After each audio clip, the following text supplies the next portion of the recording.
thing that he did better than almost anything else in the world, which was face-to-face contact and interaction with prospective clients and customers.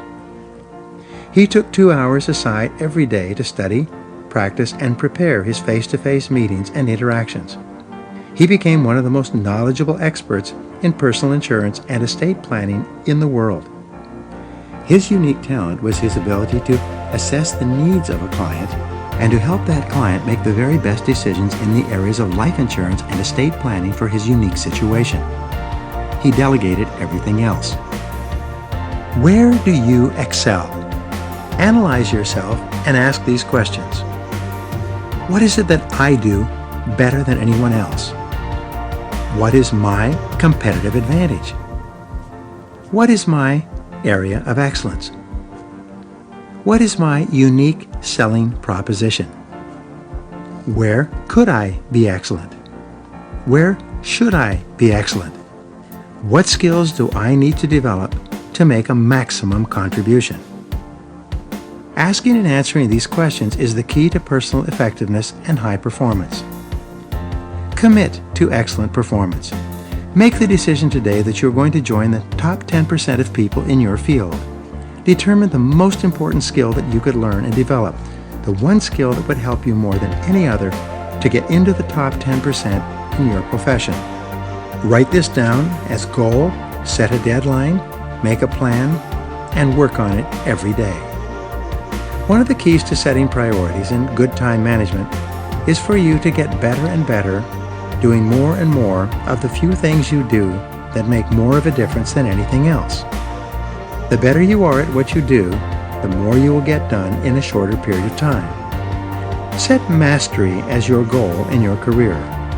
You will only be truly successful, happy, and paid what you're truly capable of earning when you develop mastery at what you do. Years of research have concluded that the achievement of mastery is possible for almost anyone, but it is not easy. It requires 5 to 7 years of hard work in your field, including many hours of study and practice, to become one of the very best at what you do. And there are no shortcuts. Whenever I bring up this subject in seminars and workshops, many of the participants moan and roll their eyes. They've somehow gotten the idea that it's possible to jump to the head of the line in life without paying the price that others have paid. They're looking for a quick, easy way to move to the top without putting in the hundreds and even thousands of hours of hard work that are necessary to get there. Sometimes they say to me, 5 years is too long. Then I tell them something that often changes their thinking completely. The time is going to pass anyway. How old will you be 5 years from today? The answer is 5 years older. In other words, the time is going to pass in any case. The only question is, where are you going to be in your field at the end of 5 years? The good news is that if you set mastery in your field as your long-term career goal, and you work toward that goal every day, continually reading, listening, and learning to upgrade your skills, you will inevitably reach the top of your field. If you're willing to make the sacrifices and pay the full price of success in advance, you will eventually reap the rewards. Nothing can stop you from getting to the top of your field except yourself. And you can only stop yourself by stopping. Apply the 80-20 rule to every part of your business. Identify the most profitable products and services that your company offers. Identify the top 20% of customers who contribute the greatest value. Identify the 20% of people in your company who contribute the most value in terms of their work. What are the 20% of possible opportunities that can account for 80% of your sales in the years ahead? Keep viewing your business through an 80-20 lens. Be sure you are working on those activities that can make the greatest difference of all. What products, services, and competencies account for your company's greatest successes? Why is it that your company has grown from where it started to where it is today?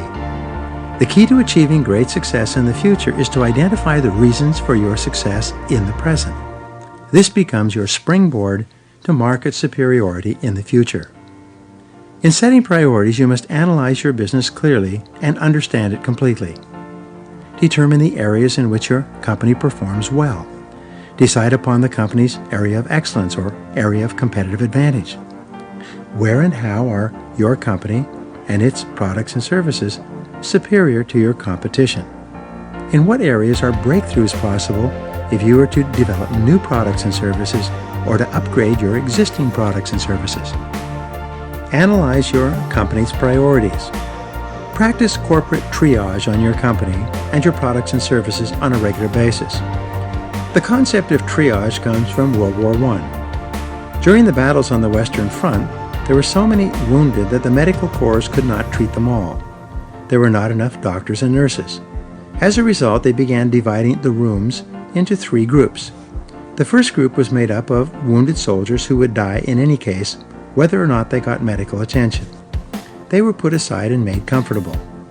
The second group was the soldiers who would survive in any case, whether or not they got medical attention because they had light wounds. These individuals were put aside and treated quickly. The third group of wounded would survive only if they got immediate medical attention.